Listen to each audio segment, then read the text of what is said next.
I denne uge her, der er der altså Chardonnay på programmet. Det er 3 styks. Den første her, det er Agnès Paquet fra hun holder til op i Haute-Côte de Beaune i Meloisy. Men det her, det er altså vin fra Auxey-Duresses, Les Os, over 90 år gamle vinstokke. Meget, meget klassisk Chardonnay. Så er der tysk Schönberg, som er lidt mere vild. Sådan en lille smule natur-funky. Jeg sammenligner den faktisk en lille smule med nogle af Garnevas Jura Chardonnay. Som den her, den er helt fantastisk også. Hvis man er til Chardonnay med en lille smule kant.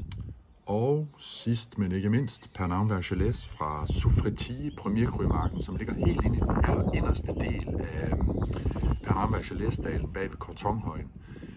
Også meget, meget klassisk. Ikke noget reduktion her eller noget. Det er fed creme, moden pære og virkelig super klassisk Chardonnay.